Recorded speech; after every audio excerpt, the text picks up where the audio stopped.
Hi, I'm John Maxwell. When the top companies in the world are looking for trainers, speakers, and coaches, there's one name that stands above the rest, and that's Maxwell Leadership.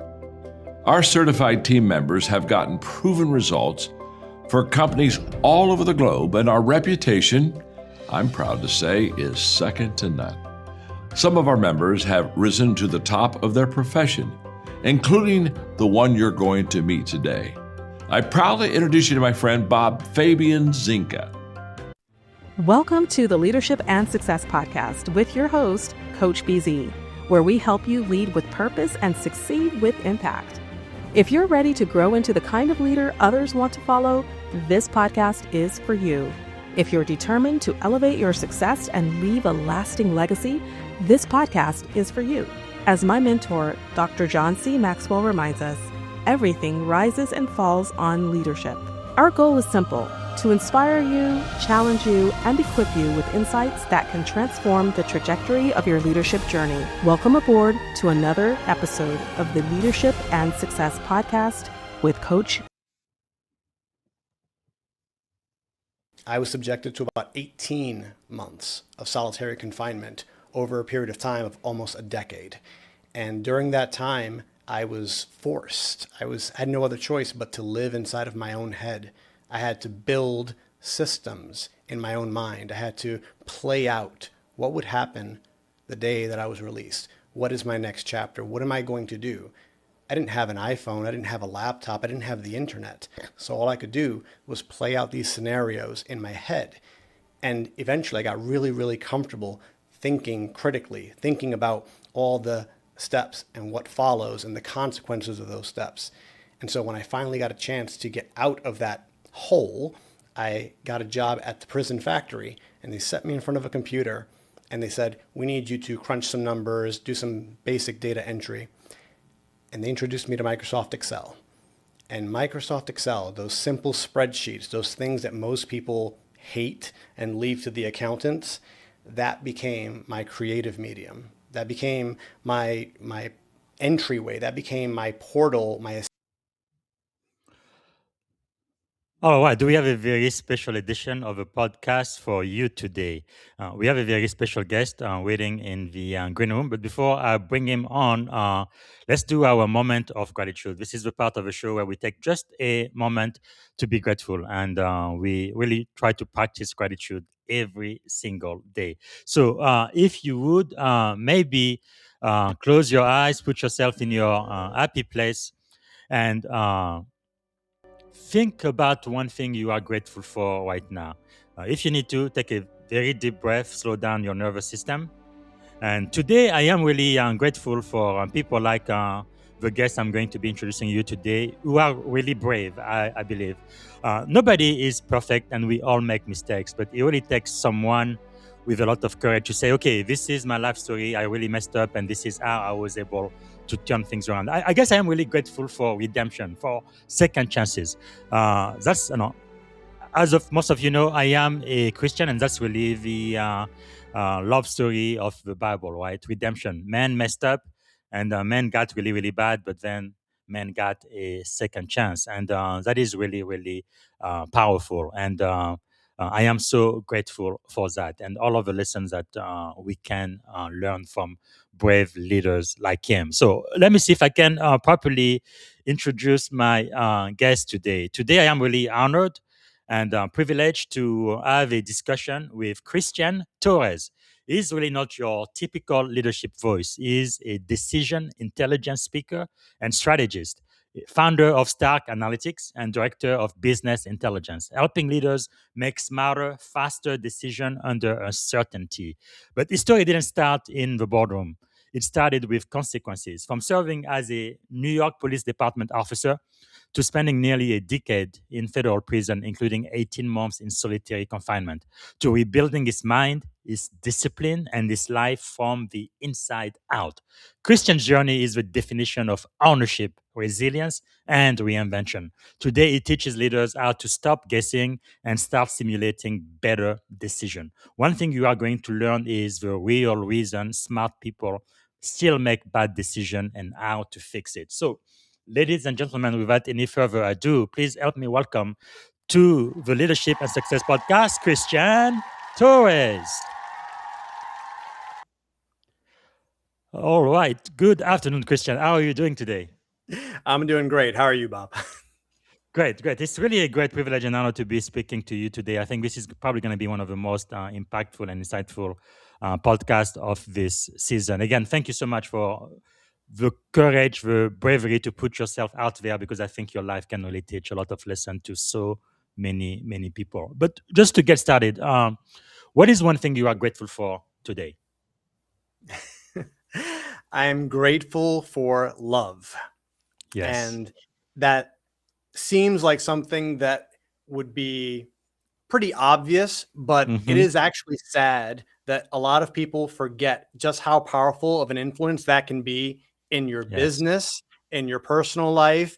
Because one, if you don't have love for yourself, you're already bound for failure. If you don't have the Yes. love and support of your friends and family, it's going to be a very difficult climb. If you don't love what you do, you're probably in the wrong business. There's just so many Yes. different ways. So I would say love.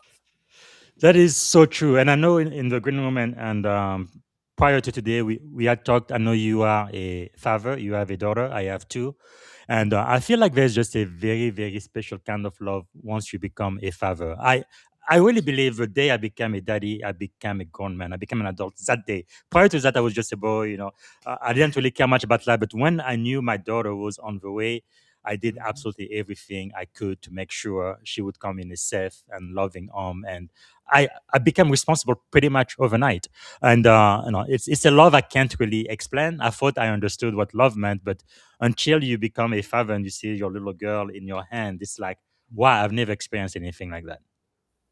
Yeah, no, we can probably spend hours talking about that Yes. kind of love. And like I often say that the first grays started popping out when I found out that my daughter was on the way, but it was Yes. all for the right reasons. I think it happened to me too. But so for the people who meet you for the very first time, who don't know you, what is something about you that they may not know? Well, the people that don't know me would probably be surprised that I have a pretty eclectic mix of interest and skills. So I love Marvel, like Marvel Comics, Iron Man. I literally named my company Stark Analytics. So yes, you see like some Iron Yeah. Man stuff there in the background. It's a unique combination of Iron Man, Microsoft Excel, analytics, AI, and coffee. So if we're Wow. talking about outside of the family, the things that kind Yes. of like fuel me, it's a pretty interesting mix. And That's awesome. every single day, I am, just really surprised, almost dumbfounded at how I ended up where I'm at right now. And not just a story, which we'll dive into, but all the things that make us tick and the Yes. things that actually drive us. I've had the privilege of being able to sit down and wonder, okay, how do these things play a role in our everyday life? And so I get a little bit deep. If I have one or two glasses of wine, I will definitely contemplate the meaning of life. But honestly, what are we doing if we are not asking those questions and we're not Yes. wondering what is the greater purpose? That is really insightful. We really get on to a very strong start. So let me ask you, I know people change through time. Today, I am not the person I used to be 10, 15, or even just a couple of years ago. So if I ask you, who are you today and what mission are you on? What would your answer be? The mission that I'm on is to help business leaders make better decisions. That's the cleanest way to describe it. And I often joke that I am uniquely qualified to talk about decision making because I've made the worst decisions ever. Yes. I often talk about how decisions have consequences. And I say that those consequences, they ripple across time, space, and other people's lives. Yes. It is a misconception to think that your decisions are only going to impact you and the quality of your life. So when you get to that next level and you realize that everything that you do is having that ripple effect on your business, on your customers, on your partners, on your family, it changes the way that you perceive everyday decision making. Man, that is really, really powerful. You often say, I didn't learn decision making from a book. Mhm. I learned it from consequences. And you just mentioned consequences from decision. Mhm. What does that mean? So I thought I had everything figured out. I thought that my life was planned. I thought I knew exactly where I was going to go. And obviously, I made a series of very stupid, quite frankly, decisions, right? I mean, we all do things that we just regret. And that was something that cost me everything. I lost my career. I lost my apartment. I lost my belongings. I lost my fiance. I lost my identity, everything that I thought I was building toward. Mm, And those consequences are what forced me to go back to the basic operating system. Those consequences are what stripped me away of everything that I thought society had for me. The money, mhm, position, the title, the status, the respect, all of those things. I lost all of it. And so at the end, it was just me sitting in silence with myself. And that's when I realized, okay, those decisions got me here. And I don't like this place. I don't like where I'm at right now. So the mhm. only way to change that is to think about how am I going to make better decisions? So that Yes. was my first and most important lesson, which is if you don't like where you're at today, if you don't like the status, the state of things today, you have to accept that everything in your life today is a result of the decisions that you've made before. And Mm. everything that's going to happen in your future will be a result of the decisions you make today. Wow. Now, having heard about your story, you went from New York Police Department officer to federal prison. What happened? And more importantly, what were the decision behind that path?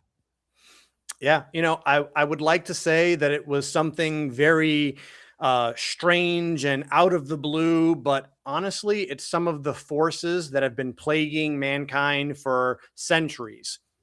I was greedy. I was desperate. I was in a bad situation. I was, felt a lot of pressure, and was looking for the easiest, fastest way out. When people commit crimes, usually it's because they are trying to solve some kind of problem, especially when we talk about financial, right? So whether it be people that decide to sell drugs or find other ways to make money the wrong Mhm. way, it's because they're trying to make money quickly. They're trying to take shortcuts, and shortcuts are always enticing because we are struggling and we want an easy solution to our problems. And that Mm. always leads to bad decisions. Wow, that would really make you think. And throughout that experience, how did that make you feel?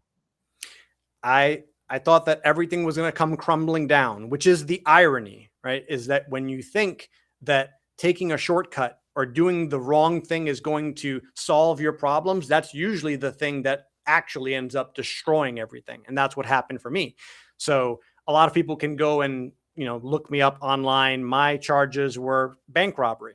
Obviously, I decided to take the most efficient path rather than trying to Mhm. commit other crimes. I said, well, this is where I can get money. It's federal, your mind justifies the things too.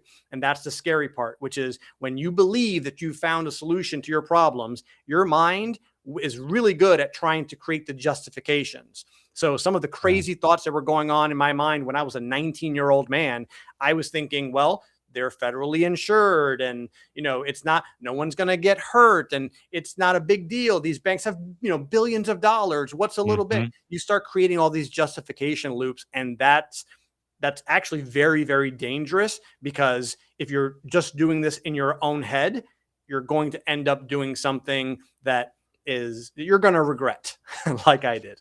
Yeah, because when we go through your story, actually, I think the chief of your police station there in New York said you were one of the most exemplary Mhm. officers.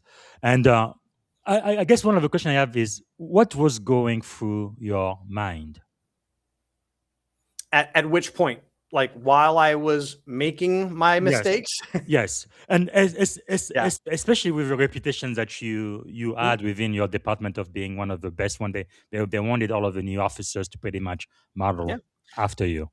No, great question.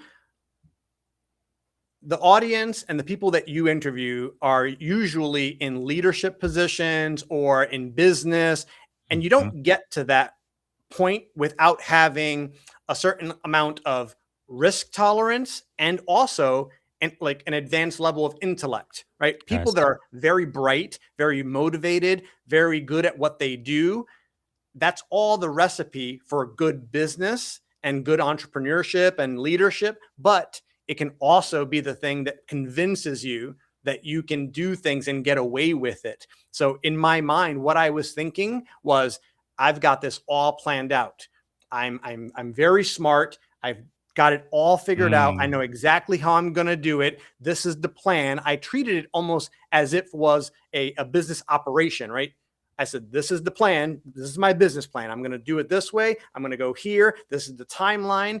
And because I did that, I was thinking that this was a smart idea. This is exactly how it's going to happen, how it's going to go down. And when it's done, I will just, live my best life and ride off into the sunset. Yes. That's not how it happened. I guess the other question I have, because as a police officer, you are really a pillar of the community. You are a leader, whether you see yourself as such or not. How did that make you feel when you went through, especially once you got officially convicted? Not just as a leader, but also as a man. How did that feel? I often tell people that I don't try to convince people to believe me in this regard. But while I was working, I genuinely, and still to this day, have always been the type of person that I don't like bullies. I don't like seeing people victimized. I will always run towards the danger and try to help. That's always been who I am. And so while I was committing those crimes, I really had to kind of switch and go into a different mode where I just convinced myself that no one's going to get hurt.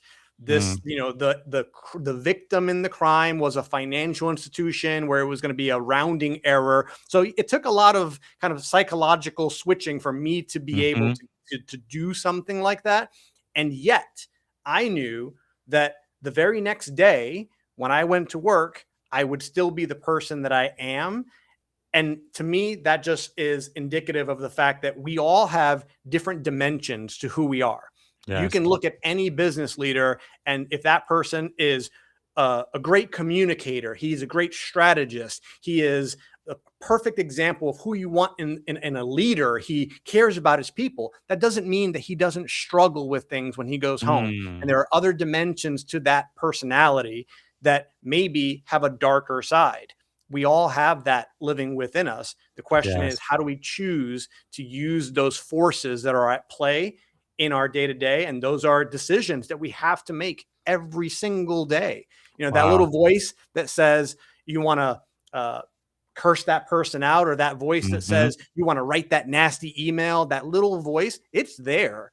And we have to consciously choose to not let it take over. Wow. Now, later when you were convicted and you went to federal prison 10 years, but you spent almost like a year and a half in solitary confinement. And I feel like as a human being, we are really a social animal. We need to have connection with other people. So solitary confinement is probably one of the worst punishment any human being can go through, and especially for that long. Was there maybe a moment where you almost didn't push through? Several moments. There were several moments where I had just pretty much given up. In my mind, I knew that there was, or at least I thought there was nothing on the other side for me. I had ruined my reputation. I had ruined my career. That's what I went to school for.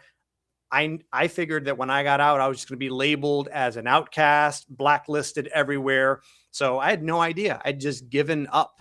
And the way that it's structured in the federal system is that you get what's called 23-in-1. So 23 hours in your cell. And then for 1 hour, you get to come outside and go to somewhere, to a different cell, just to walk around and get a little bit of sunlight.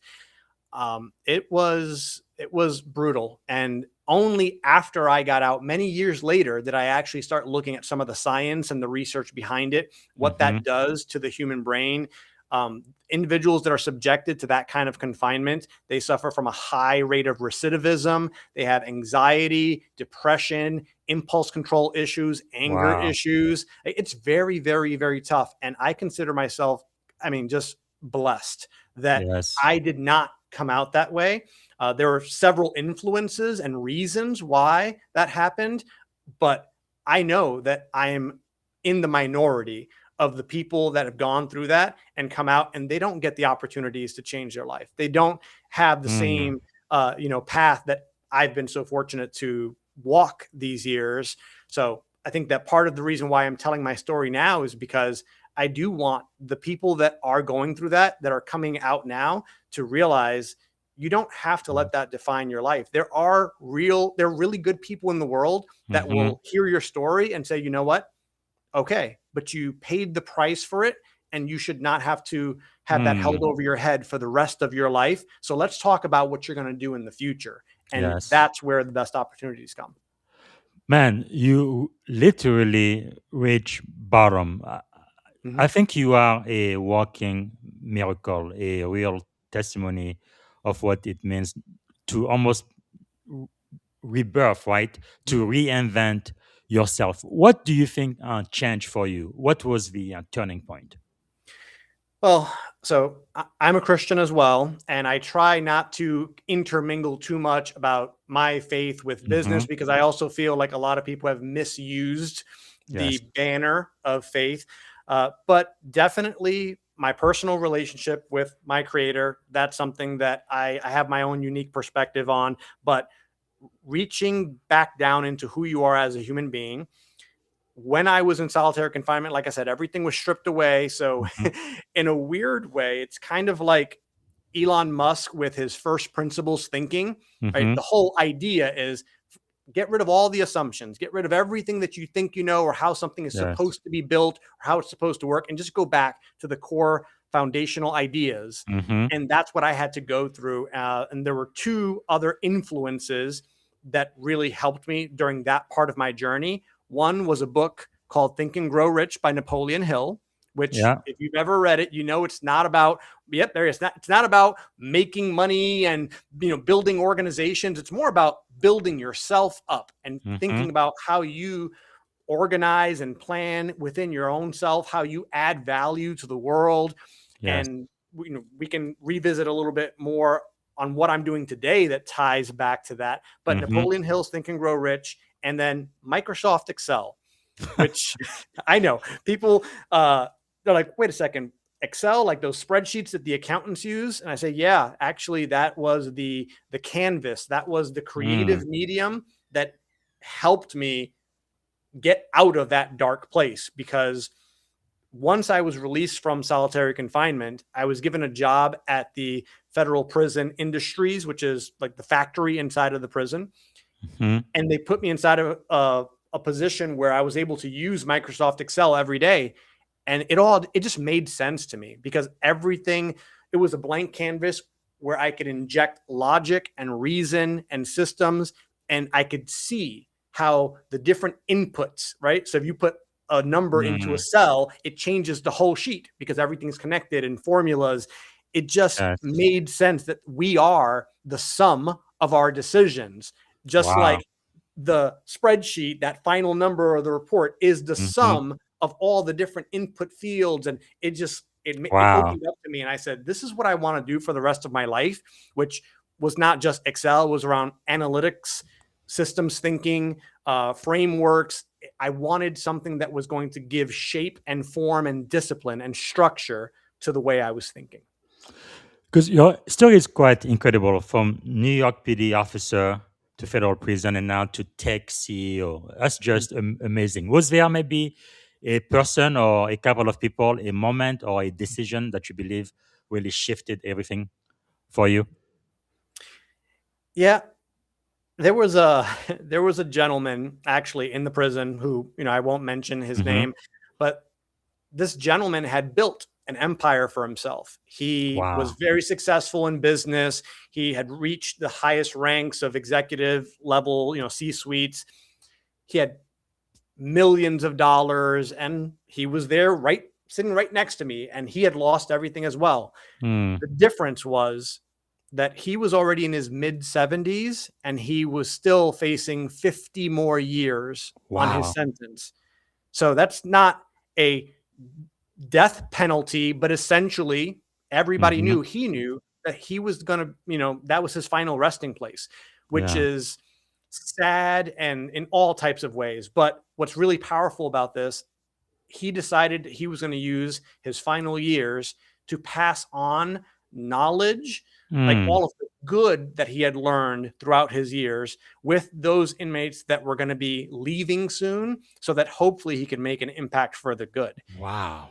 And that to me just blew my mind, because I said, wow, I don't know if I had the power, if I had the strength to Mhm. do that. If I thought that I was just going to die, would I just give up, or would I do what that man did and try to make my last years on this earth even more Wow. impactful? That is really incredible. I must tell you, for many people going through what you went through, they would probably just fall apart, maybe even try to commit suicide, and just will not have the fire, the resilience, the grit to keep pushing through. When did you realize, I am not staying here, I am going to rise? Once I started building in Microsoft Excel, I realized that the skills that I was developing while I was there had real market value.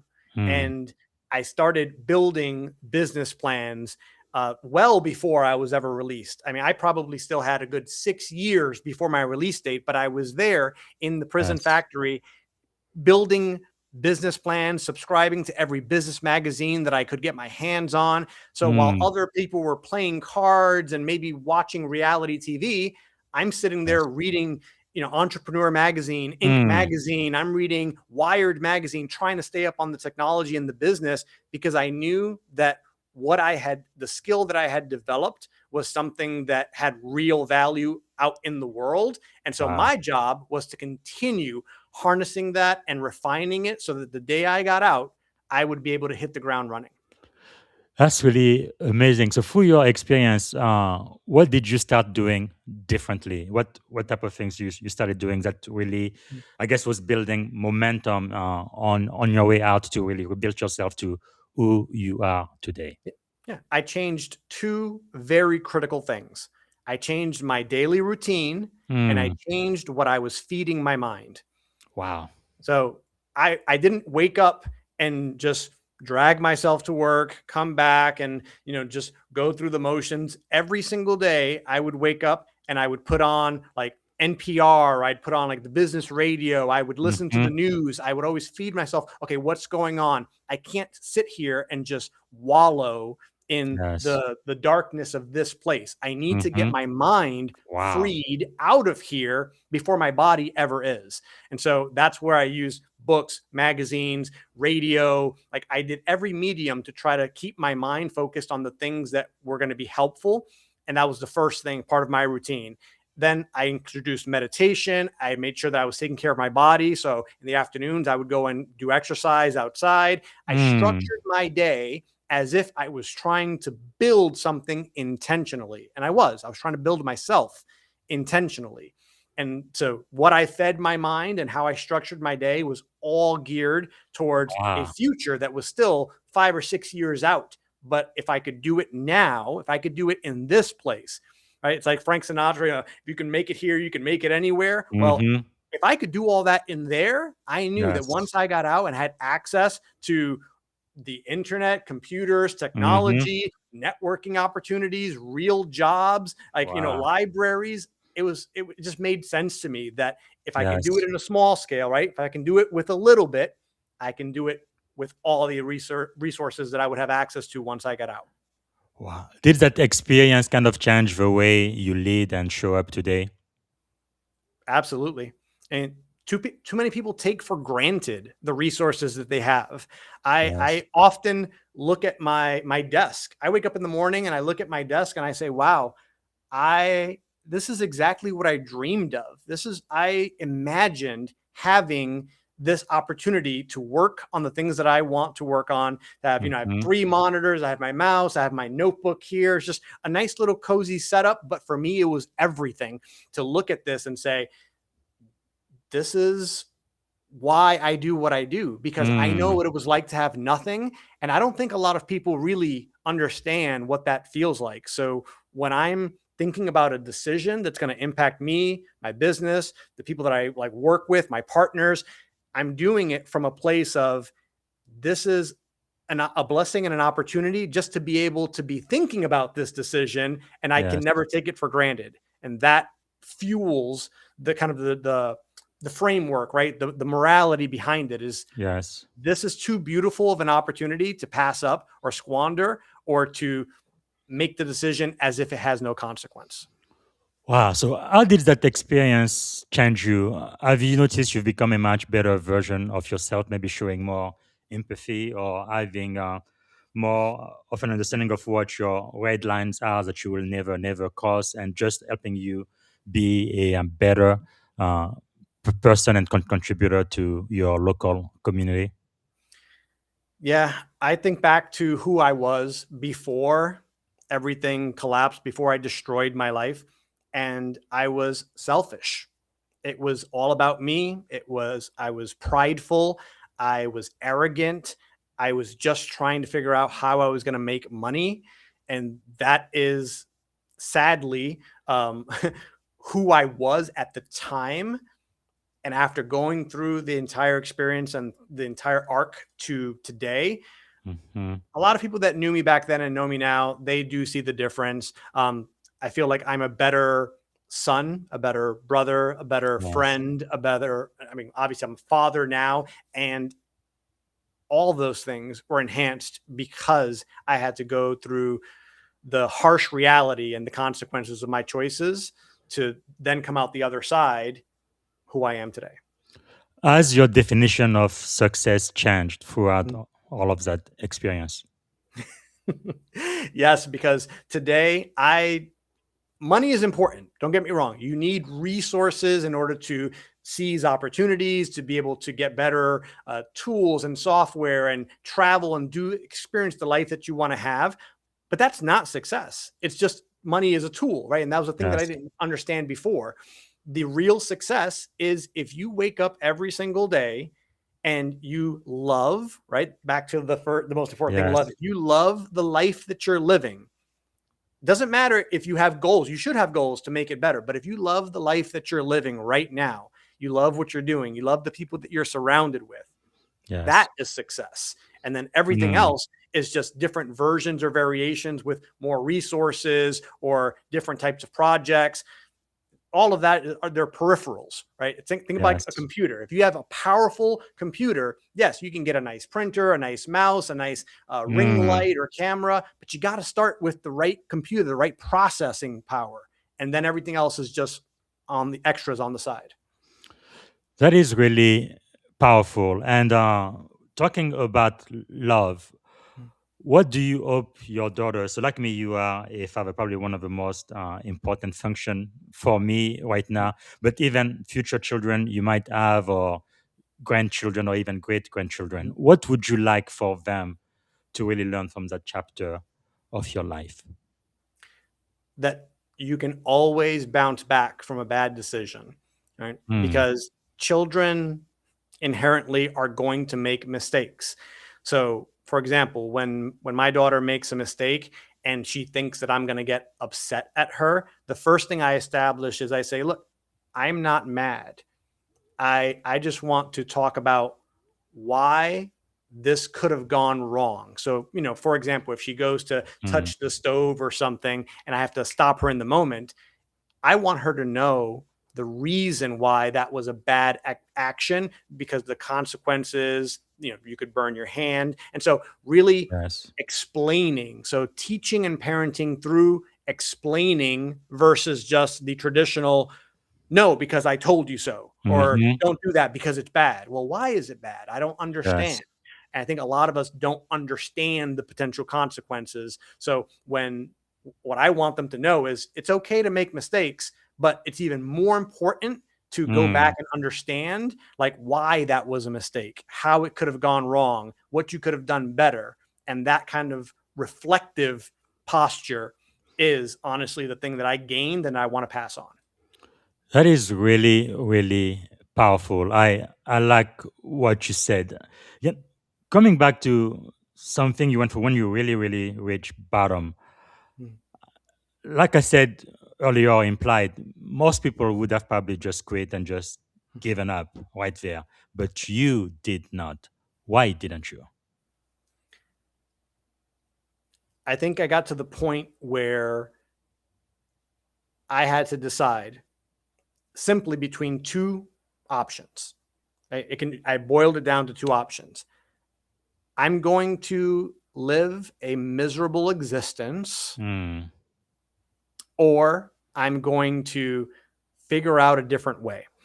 There was this, it was this TV show. Honestly, I can't even remember the name of the TV show. It's not important, but it talked about a master teaching a student.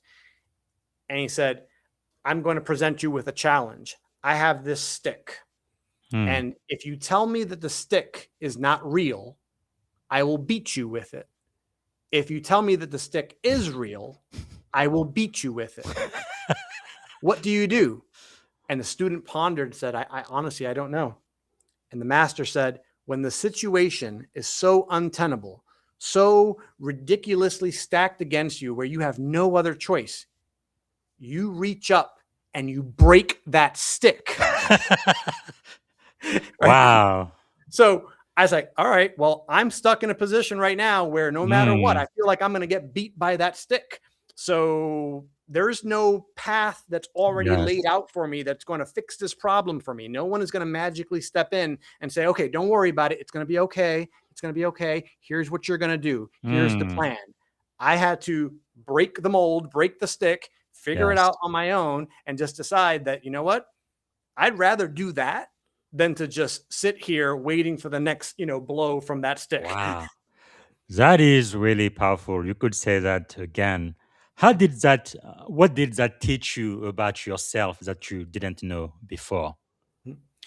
That I am way stronger than I ever thought. And it's not about me, right? I think all of us, this applies to everybody. When you're put in a situation where that pressure is going to be kind of like that make or break moment, yes, it's true. Some people may actually just give up and break. And that's not a reflection of them as a bad person. That just means that they need to go through that a couple more times to kind of build up that strength. But that's honestly the opportunity to be that stronger version of yourself. When I was in school, I mean, I was picked on as a kid. I was a little nerd, right? I was not the cool kid. I was not the big athletic kid. I was a smart kid that just kind of blended into the background.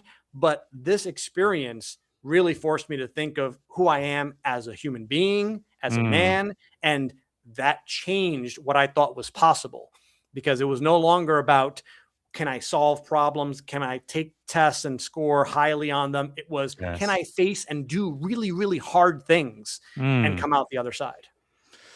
That is really, really, really powerful. Thank you so much for sharing that. I really do appreciate this. For the people who are listening right now, and they are in the same dark place you used to be, what would you say directly to them? Throw away everything that you think you know, because the same ideas, the same mindsets, the same assumptions that got you to where you are exactly the things that you need to dispense with and start from scratch. There's nothing wrong with hitting the reset button and deciding intentionally that you are going to live into a different identity. Who you were yesterday does not need to be who you are tomorrow. And there's only one person on the planet that can actually decide that for you. I mean, we know who it is. Yes. Wow, that is really, really, really powerful. And for those listening right now, how do we recognize when we are about to make a decision that we are just about to regret? When you're doing it with no inputs external inputs. And that could be the voice of reason from trusted friends and family. Obviously, if you're getting advice from other people who are making bad decisions, that may not help, but other voices in the room. That's why mentorship and having a coach, having somebody that you look up to is so important, because sometimes their greatest function is to help identify when an idea that you have or a plan is actually going to lead you to a place you don't want to end up. So having that external voice or support system.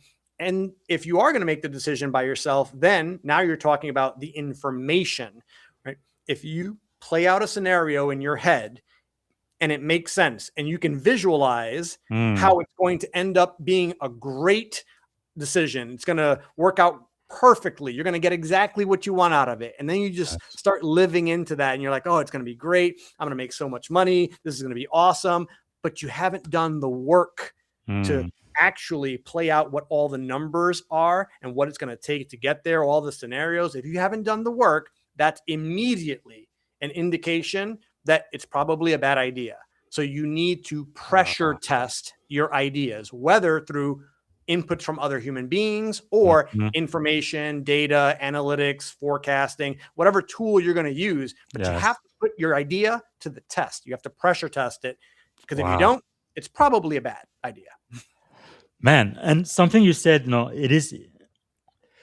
it's difficult to take it off of my mind. You were forced to live inside your own head. Now, you and I, we both love the book Think and Grow Rich. I read it every single year by Napoleon Hill. I feel like a lot of what happens in the natural really happens mentally first, and then it is manifested. I started reading this book when I was about 16, 17 years old, and I've read it every single year since. And everybody I mentor, I ask them to read that too. But can you maybe share a little bit about how you began building the mental system for decision making? Again, without tools, without technology, and without external input. What was that process like for you? Yeah, there is a chapter, and I encourage everybody else to read the book in its entirety. But in the final chapter, he talks about the highest level of thinking, which he talks about the sixth sense, right? This connection to a greater intelligence, the whole, the universe, however you want to describe it. But the way he would achieve that higher level of thinking to avoid making bad decisions, he would close his eyes and he would channel the great minds, the mentors, the advisors that he wished he had physically present there guiding him. And these were individuals. Mastermind. Yes, it was the invisible counselors is what he called them. And it was comprised of individuals like Lincoln, Ford, Carnegie, Edison. These were the great minds of his time. And what he would do is imagine they were all convened at a round table there to help him become a better person, to pressure test his ideas. He would run his plans by them. And then each one of them would inject like kind of their own expertise and their suggestions on what they thought about his idea. And he would go around the table, and this would help him pressure test his ideas through this invisible counselors method. And that's what I did when I read the book when I was in solitary confinement. My invisible counselors consisted of Tony Stark, my dad, it was a very different group of people, but still the idea was the same, which was, if you know that you have these minds, these individuals that you trust their guidance on, then that's who you wish you had in the room. Okay, imagine if you did. What would they tell you? Would they tell you that's a good idea? Would they tell you that this is who you are? Would they advise you against it? And it was a great mental exercise. This is really powerful, because now you have the CEO of Stark, and you have what you called Stark Advisory Board.com. You've done something really, I think, very special with the power of artificial intelligence. Can you tell us about that? Stark Advisory Board.com. Yeah, absolutely. So I started off using AI, back when ChatGPT first came out, and I saw the potential and the power. I knew how disruptive it was going to be. And what I started doing was thinking about all the individuals that I read their books. I follow them on YouTube. I read their articles. And I went down a path that other people have been doing something like this you'll ask ChatGPT to give you advice as if it Mm. was, Warren Buffett or something like that. I said, okay, that's great. I can structure the right prompts. But I started attending live events and actually capturing. I have like, AI wearables nowadays, they can transcribe and everything. Mhm. And I started asking questions on how that individual might perhaps advise me on my specific issues or questions or problems. And then I started doing that so much that I now had a collection of individuals that I was building custom GPTs for, right, to Mhm. represent how that person would help me. So if I had a Steve Jobs custom GPT or an Elon Musk GPT, I could have Tony Robbins. It doesn't matter who those people are. It's people that you wish could help you through their Yeah. perspective. Like And right then I had now a on your website, you have Oprah Winfrey, Warren yeah, Buffett, Elon Musk, and Jeff Bezos advising you. That's pretty yeah. amazing. So I had a crazy idea. I said, what if I could get all of these people, these personas that I had started building using AI in one room together, and then also force them to work together, which includes disagreement, synergy. I Mhm. forced that construct to basically take those individual advisors, learn deeply me as an individual, my decision-making frameworks, my strengths, my weaknesses, and then construct an environment with governance rules that I would then be able to go to my board and say, I have an idea for a product or for an event. Can you help me pressure test this? And each person in the board will go around the room, right? This is in AI. So it would go around the room and each person would answer me and advise me from their own unique perspective. And then the board would work together and do a Mm. board synthesis to give me an output that represents the best solution that like think tank, that mastermind Yes. of brilliant minds could actually produce to help me with my ideas. And what's powerful about this is that if you ask ChatGPT or any other tool, if you ask any tool to build you a plan to do something, it's going to follow the command. It's going to give you exactly what you're asking for. My Mhm. board, the one like what I built and what I build for other leaders, doesn't operate that way. I'll give you a perfect example. I asked my board, I said, I want a plan to be able to, retire early. I want to be able to retire in the next 2 years. Mhm. And it came back, said, you're asking the wrong question. That is not what you should be trying to focus on. You should be focused on how do you grow your business? How do you add value? You need to actually think about, because it identified that I was trying to take a shortcut, right? Which if you Mhm. think back to my personal background, that's what Yeah. got me in trouble in the first place. And my Mhm. board told me, Christian, you have a tendency of maybe being impulsive. So what's actually changed? Why are you trying to take this shortcut?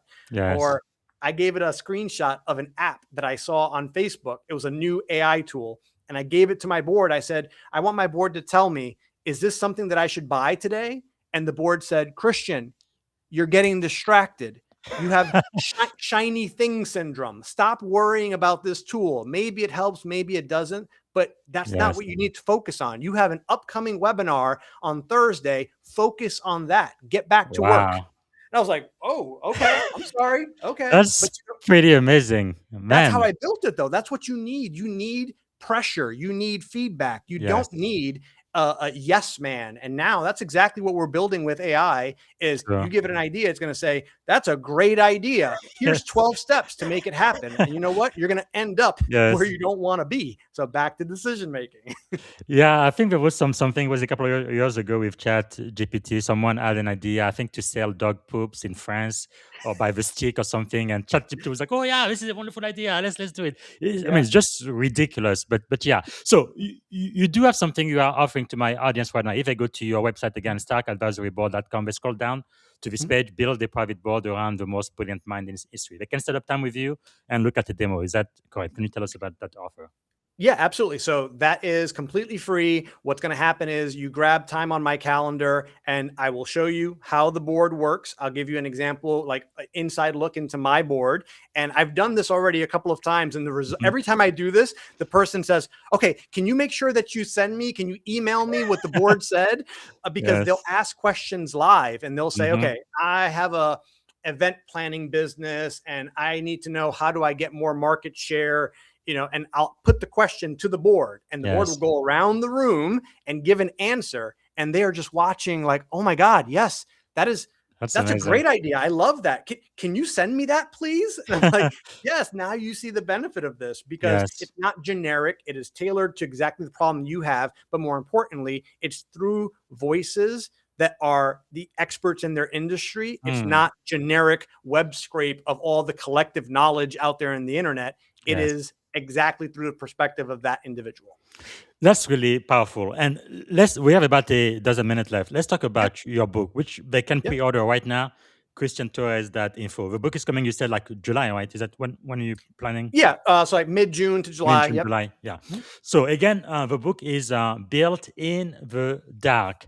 How solitary confinement rewired my mind, and Excel, not Microsoft Excel, saved my life. You only heard part of the story. You're gonna have to read the book to get everything. So why did this book have to be written, Christian? I did it for myself, right? Mm. This is going to sound like the worst marketing pitch in the world. I don't care if anybody buys it. And that sounds terrible, right? I shouldn't be saying that. I should be saying, everybody go out there and buy my book. That's not how I operate, right? I'm not interested in trying to get people to buy something for the sake of buying it. I wrote it because I felt like I needed to actually put it out into the world for myself. I needed to be able to share the story. And oftentimes when I talk to somebody, they say, wow, like that's really fascinating. I would like to learn more. Yes. I was being told like, wow, you should write a book. This could be a book. You got to do a TED Talk. And yes. So I heard it so many times that eventually it sat in my subconscious. And I said, I'm going to write this because I also think that if I go through the process of writing the book, I'm going to force myself to go back and relive and reflect on all the things that happened along the way. And I'm going to be a better person for it. That's really powerful. Talking about key lesson and reflecting, what are 3 lessons from the book every leader should understand about decision making, consequences, and personal accountability? Yeah. First one is that when you're going to make a decision, so many people are focused on what the goal is. They confuse decision making with goal setting. Yes. And they do this all the time because they try to make the decision based on what their intended outcome is going to be. I say, no, you're starting backwards. Let's figure out why you need to make a decision at all, right? Why do you think that you have to make a decision? What are you choosing between? Yes. What are the actual paths in front of you? What are the options? Because people don't even realize what the options are. They think that I want to get to California. Here's an example. I want to go to California. And so they whip out the map and they start thinking, okay, if I take this interstate and I go to this juncture and this, I'm like, wait a second, time out. So somewhere along the line, we just assumed that the only way to get to California is through a road trip in a car. Did you ever consider a plane or a train or a boat? Oh, yes. I didn't even think about that. You're making a plan already on a road trip, trying to figure out the best routes when you haven't even stopped to think, what are my actual options here? How do I, what's at my disposal? So decision-making, starting with the decision process itself to understand what your options are. Next one is going to be your actual alignment to your values and alignment with the resources that you have, because I can decide that I want to become the leader of the Church of Scientology. That's a goal. And I say, okay, how am I going to do that? All right, first step, I need to learn all about their doctrines. I need to become an expert. This is how I'm going to do it. Wait a second, hold on. That doesn't align with my values. That's not what I want to do. You could create a whole plan to get you somewhere that you don't want to be. And the scary part is you can succeed at it. If you're good, you decide, you plan, you execute, and then you find yourself somewhere that is not where you want to be. A lot of people climb the corporate ladder. I did this. I have such an amazing team. I work for a company named Foresight, and I am currently the director of business intelligence there. But only about a year ago, I was the director of operations. And it was because they saw in me qualities and traits that they knew would help, the team, and they wanted to give me the opportunity. But I learned the hard way that I didn't want to be a manager of people. I didn't want to, set people's pay rates and do kind of like the HR side of things. I didn't want to, that wasn't the role that was right for me, even though it was a great opportunity. And I loved them for letting me explore that. But I came back and I said, I rose to this level and I realized this isn't where I want to be. And they said, no problem. We're going to work together to get you into a role that it aligns with your strengths, your genius, your passion, your values, and also intersects with the value that you can give this organization, which for me was in the world of business intelligence. And so being able to make that shift, I'm like, this is a great example that you can succeed and still find yourself in a place that you don't want to be. Wow, that is really, really insightful. And you do talk about isolation, force clarity. Now, how can leaders today create that same clarity without going through what you went through, though? Turn off the phone. Yes. Turn off the phone. Step away from the computer. Indeed. Yes. Let me see your hands. Step away from the phone. Back up. It's really, honestly, that's short of committing some crimes and going to prison, which I do not recommend. That was how I got my opportunity to have some reflective time. You don't need to do that. Don't do anything stupid. Do not try to follow the path that I did. Instead, step away from the phone, turn off the computer, go outside, take a walk, and actually block out all of the noise that is inundating us every single day. We are bombarded by so many inputs. It's a miracle that anything gets done. The notifications, the emails, the messages, the phone going off, the news. It's like everything is shouting and trying to fight for your attention. And your attention, your time, that is the most precious commodity that you have. And it's always being hijacked. So get away from all that. I wake up early in the morning, not because I don't like sleep. I love sleep. But I wake up early in the morning because there's something magical about being awake at like 4:30 in the morning. Everything is dark. Everybody is asleep, even in my own household. Nobody is expecting me to be available on this, right? The emails, nobody's expecting a response to an email. It's like the world is asleep and I can just be by myself. That's powerful. That's powerful. Yeah, for me, it's 5:30 every morning, regardless of the time zone, since I joined the Navy 21 years ago. I remember the first time I went to boot camp for like 2 days. We hardly slept, maybe 1 or 2 hours. But anyway, since then, 5:30 a.m., I am up no matter what. But that is really insightful. Again, we're talking about the book, Built in the Dark, which will be available in mid-June, July, and available for pre-order right now. If you go to Christian's website, which is christiantorres.info, you can pre-order the book today. So let me ask you one last question about the book before we go to the last segment. What was the hardest part of writing this book?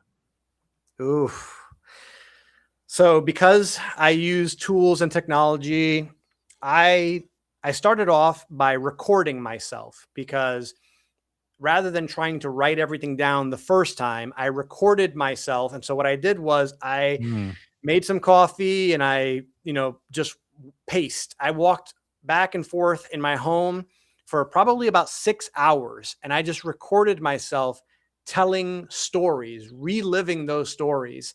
And I went on a roller coaster ride. I mean, I was laughing at myself. I'm laughing at different memories.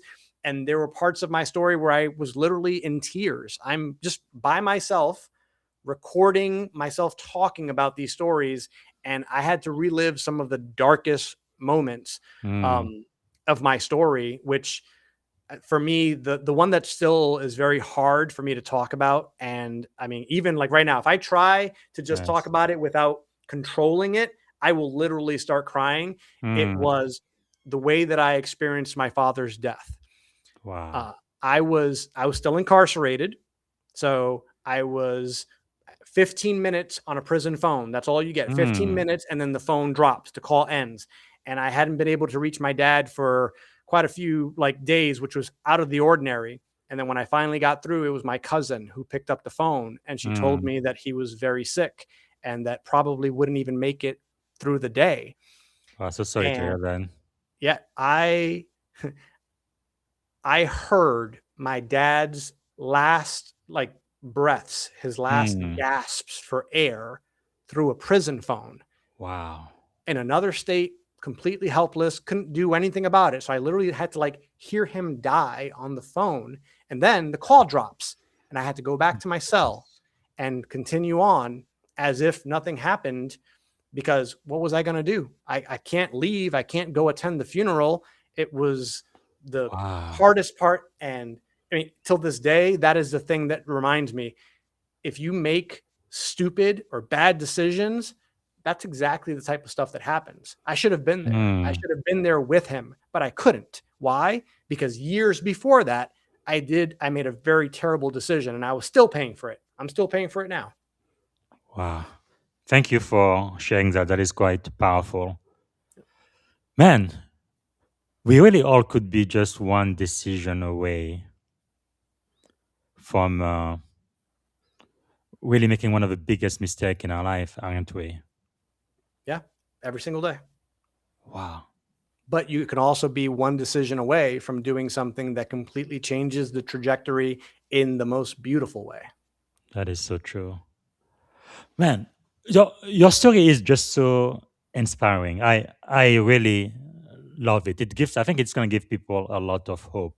People who think that their life is done and they feel like they're defined by their mistake or what they did yesterday. What you're really saying is no. There is hope. You can have a new beginning.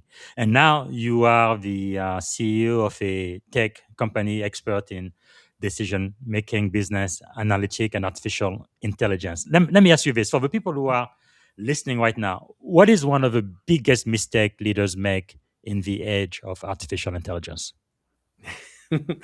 They use it as a shortcut, right? Going back, recurring theme here, right? People, they get pressure.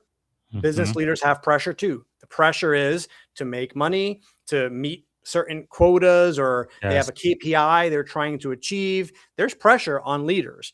And then what they do is they succumb to that pressure because they see AI as a shortcut to an answer to their problems. And Mm. at this point, we have so many different tools, right? You can have any of these AI tools give you an answer to your problem. If you say, what should I do? It's Yes. not going to say, sorry, I can't answer your question. It's forced to give Mhm. you an answer. And that's the dangerous part, is that we forget that these AI tools are programmed to give us something, some kind of Yes. response. It's not Yes. going to come back and say, you really stumped me. I don't know what you should do. It's going to give Yes. you something. And so we are swimming in answers. Mm. And somewhere along the line, we forgot what the question is. Wow. Right? We, That is really insightful. Say that one more time, please. I think we need to hear it again. yeah, sure, absolutely. I tell people that we are swimming in answers. And somewhere along the line, we forgot what the question is. And you Man. can take that and apply that to any situation, any business decision, whether it be Mhm. a financial, capital expenditure, accounting. It could be a new Yes. hiring decision, new product development. It doesn't matter what it is. You can ask AI and you're going to get all the answers you could dream of. You're going to be, you have Mm. so many answers thrown your way, and not a single one of them actually gets you closer to a real, proper, Yes. valuable decision that's aligned with where you want to go. And so Mm. that's why before you go and rely on AI, stop and be a human being. Yes. Think about what it is that you're trying to decide. What do you gain if you're right? What happens? What's the cost if you're Mhm. wrong? And really measure that out first before you ever think about asking AI. Wow, that's really wise. We do have one question from the audience. Daniel say, when you are teaching leaders to rehearse better decision before the test comes, how do you hardwire accountability into their framework so the data won't end up rationalizing their ego? Ooh, That's I, interesting. I like that one. There's a lot in that question right there. I mean, especially the thing I like there is, um, rationalizing their ego, because Mm-hmm. data can be misconstrued and shaped in any way that you want. Yes. There's, I don't know if you've ever heard this. They say that there are lies, there's damn lies, and there's Mm-hmm. statistics. Yes. Because you can squish or shape a chart or a graph or anything. You Mm-hmm. can misconstrue the numbers any way you want. It's all relative. So I think that that's how I would answer this question. That Yes. do not rely on the relative interpretation of the data, because the Mm-hmm. data, if you ask somebody that's really good, I'll use myself as an example. You give me a set of data and you tell me that you want me to use this data to make an argument that we should take a specific action. I will find a way to make Yes. that data tell that story and Mm. justify that decision. But what I cannot do, what AI cannot fake, what data cannot fake, is if you actually go back down to the values, right? The human values that Mm-hmm. this decision implies and what it says about you as a person and as an organization. Mm. And if you play it out and say, you're going to make this decision, okay, great. Let's forget about the dashboard, the presentation, the data, Yeah. all that stuff. If you make this decision, what does that say about you as a person? What does it say about your company, your Mm. values? And hold that truth across every step of the process. Yes. When you're answering, when you're doing your investigation, collecting metrics, analyzing, presenting, deliberating, all of that stuff, keep that true all the way through the process. Yes. And that will be the anchor, the source of truth that should be present in everything that you do on the business side. That is really, really powerful. Wow. If people don't get anything else but that from this podcast, I think this will be a great success. Okay, we are literally out of time. Can you give me about 5 more minutes before we land this Yeah. plan? You have to go. Okay, Yes. really quickly. So for the very last segment, let me ask you, what is one of the greatest lesson you think you've learned so far, whether in life, in business, or just in general? I think I mentioned this earlier in the call before, but I'll restate it because it is honestly the most powerful thing that I've learned. And that is that where I am today, what I have, what I don't have, what I've succeeded in, what I've failed in, when I look around my life and I take inventory, Yes. everything I am today is a result of the decisions that I made in the past. Wow. And that may seem like, okay, well, you can't go back in time. We don't have a time machine. But the powerful part about that is that if you accept and you realize, acknowledge that who you are today and everything that you have is a result of the decisions you've made before, that means that it also has to be true that everything that comes next, everything that you Yes. will have, everything that you will be, everything that you will experience in life is being shaped today by the decisions that you're making. And so if you want to have a different future, it's not about planning and figuring out the Yes. next, big tech move on where to invest or Bitcoin or this. No, just start with make better decisions Wow. in everything that you do in life, from the food that you put in your mouth to the stuff that you consume on social media, Yes. to the work that you do, the quality of your effort, the people that you surround yourself with. You have the ability to make that decision. Those are choices that you're Yes. making. Make different choices. That is really, really, really powerful. I think this is really timely, especially in this time of uncertainty we are living in right now. So many people feel like they don't really have a say, or but this is quite powerful, especially for you. Right, you don't just talk, from theory or a book you read. It's really through your life experience. You've gone through it. Wow, that is powerful. And why do you think you've been really successful in life? You had a second chance. You pretty much rose out of nothing, and here you are, tech CEO. What is the reason you think for your resilience, your grit, your success? I shifted my mindset from a scarcity mindset, which is the very same thing that led me to seek easy money and fast decision, or fast solutions. That's from a scarcity mindset, which is there is not enough out there. There's not enough time. There's not enough money. There's not enough opportunity. That breeds desperation and fear. And then you make decisions from the wrong place. But if you shift to a growth mindset, an abundance mindset, this is not about magic crystals or meditation or finding gurus. This is literally just change the way that you think about what you're doing every single day.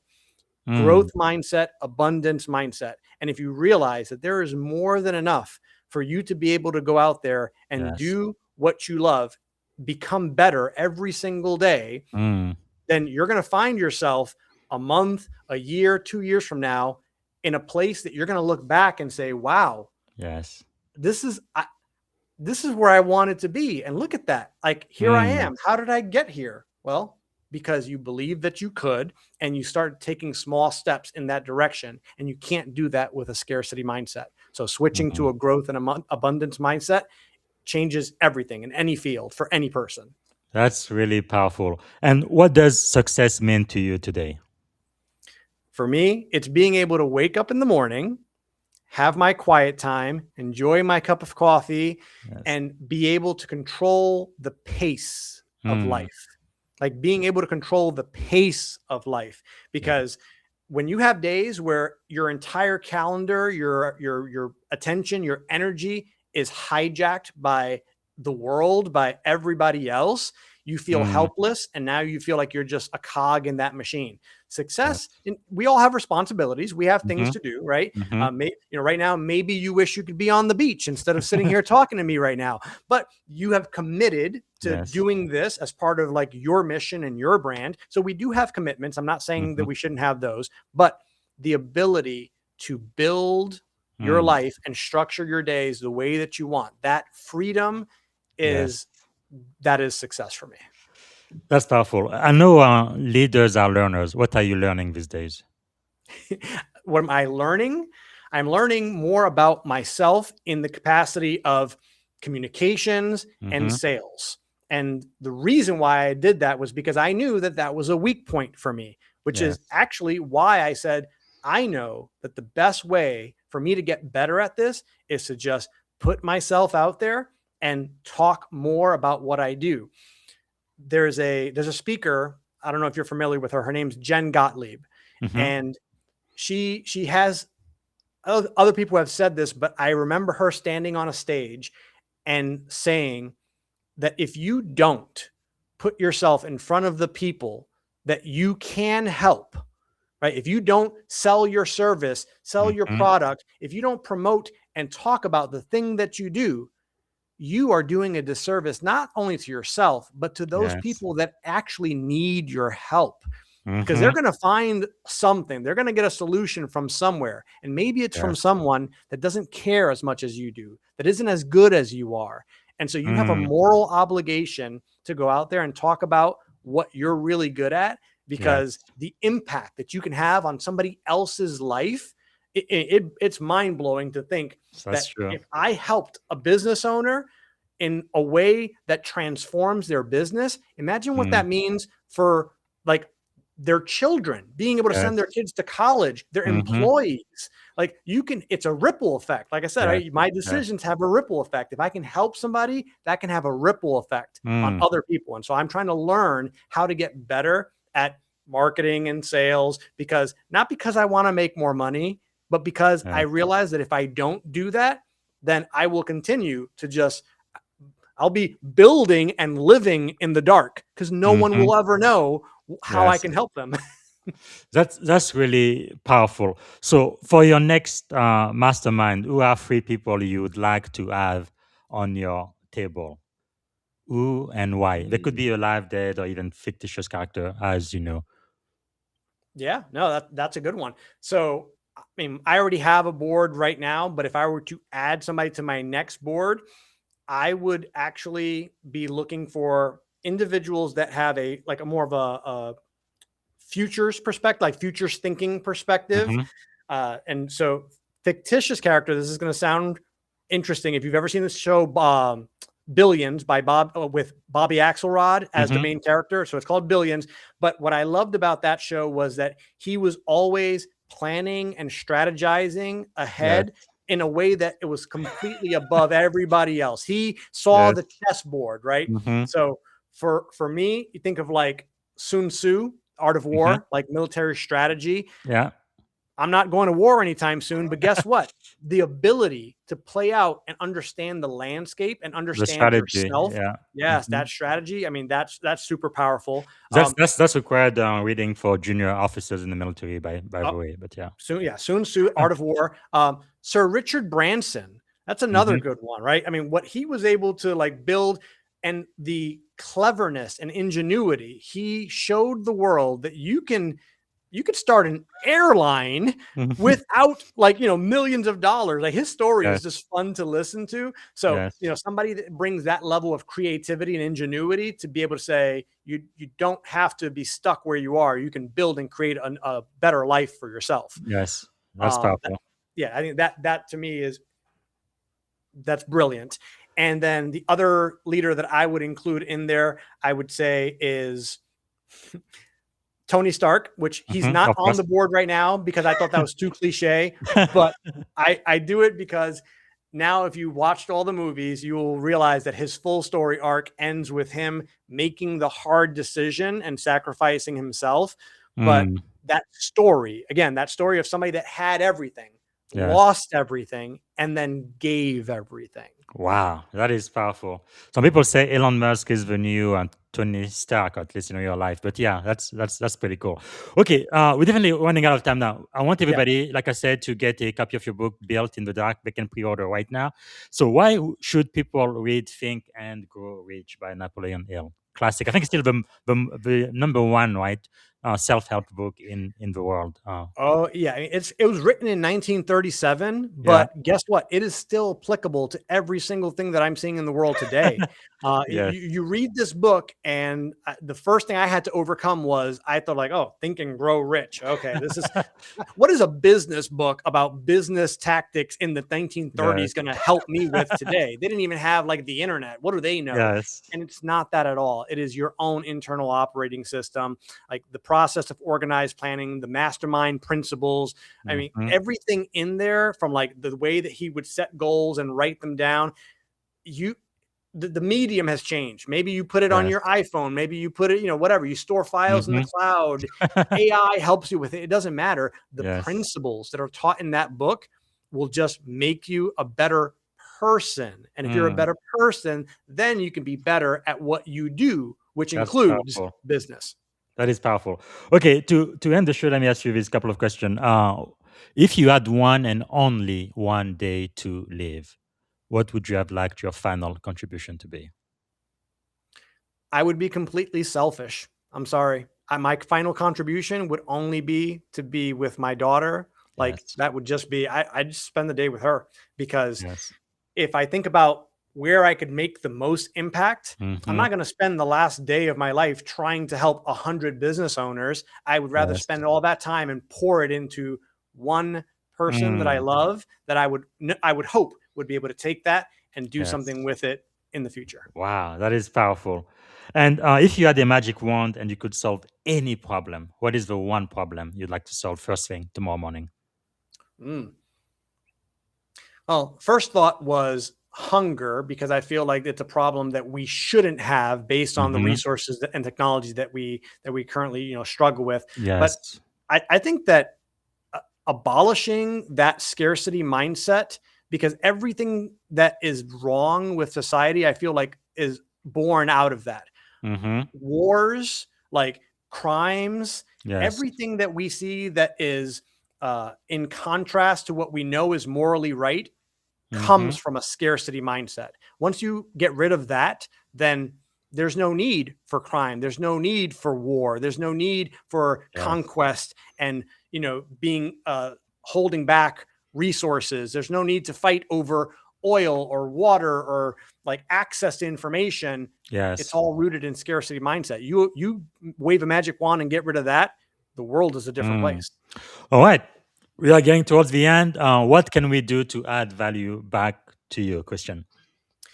I'm a I like getting told how my ideas are going to fail. That sounds weird. I like the feedback. I literally went on Instagram the other day and I said, I'm looking for people that are going to be brutally truthful with me and tell me if my Yes. ideas are trash or not. So I just want honest feedback. Really. I want people to look at the Stark Advisory Board, tell me how it could be better. Tell me Yes. why that wouldn't work for them.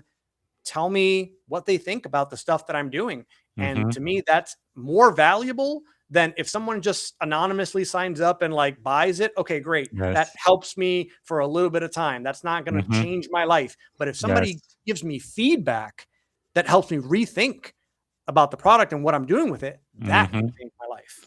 StarkAdvisoryBoard.com. And how do they get the pre-order a copy of your book? Yep. So yeah, you've got the website up. It's christiantorres.info. If you scroll down, there's a little button right there, pre-order. It's a simple Stripe link. And then that's going to lock you in for the pre-order. So I try to make it as seamless as possible. Fantastic. That is so wonderful. Thank you so much for your time, sir. If I could ask you one last question is, if you could go back, I think this is the youngest picture of you I have, police officer in New York, maybe in your 20s, I am guessing. If you could go back and speak to that young man, knowing what you know now, after going through everything you went through and then coming on the other side and now being a successful tech CEO, what would you say to this young man right there? What would be your message for him? Stop letting your job define your identity. I mean, at the time I was so proud. I said, I'm doing what I want to do. This is who I am. There was, white gloves and everything. It was this prestige, this identity that I had built for myself in my head. And if you tie your identity to the title or the label that you have, the uniform that you wear, I mean, you as a military man, you know that life after the service has to continue. You have to have something inside of you that outlives the rank, the title, the uniform. Who you are as a person needs to be able to outlast that position. And that was a thing that I didn't know back then that I wish I could tell them. So powerful. Okay, I like to end on a positive note. What is one thing you are feeling optimistic about these days? I'm feeling optimistic about what AI is going to do for the world. I mean, I think a lot of So, people. utopia or dystopia? No, utopia. No, 'cause I think that it's going to be a net positive because what it's going to do, it's going to help more people consider more questions that they wouldn't have thought of before, because now they're going to be engaging with this, interacting with it, and it's going to give us access and democratize access to information that previously was the barrier. And now that's not there anymore. So when we talk about being able to solve difficult problems and ask hard questions, this is going to accelerate that. That is really, really powerful. Okay, this is it. This is the end of the show. And the last question I'm going to ask you, one word that describe or represent our shared experience on this podcast today. One word. Hope. Hope. Yeah, I am so grateful for your time. We went a little bit over, but thank you so much for being one of our master's teacher today. Christian Torres, I really appreciate you sharing your story. I think it gives a lot of hope and inspiration. And thank you for making the world a better place. Really appreciate that. Oh, thank you so much for having me. All right. All right, everybody. This is one for the book. Again, follow Christian Torres. That's christiantorres.info. And follow him on LinkedIn as well. That's linkedin.com in Christian Torres 1286. And also try his Stark Advisory Board, or at least try the demo and see how you like it. So this is it for today. And later today, I believe it's going to be 4 p.m. Eastern Time. So 4 p.m. Pacific Time, California, 7 p.m. Eastern Time. I'm going to have a great pleasure of speaking with really a financial genius. Let me get his picture here. We are going to have a conversation about the wealth gap, and I think it is a problem today, and we definitely need to learn how to bridge the gap. I'm going to be speaking with Papa. Okay, here we go. I found the flyer I designed for this. I encourage you to join us if you have time this afternoon. It's really going to be quite insightful. I'm going to be speaking to Papayo Kono. We're going to be talking about closing the wealth gap from Wall Street intelligence to Main Street impact. So I hope to see you there. And until then, have a wonderful rest of your day. Bye for now.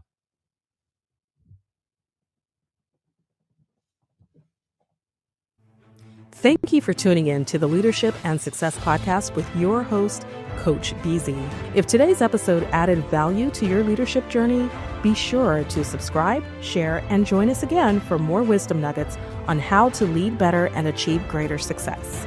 Remember, leadership is the most critical skill of our time. The world will always need leaders to inspire others, drive innovation, and execute meaningful strategy. So why not count yourself among the bold leaders shaping the 21st century? Until next time, stay inspired, stay committed, and keep leading with excellence.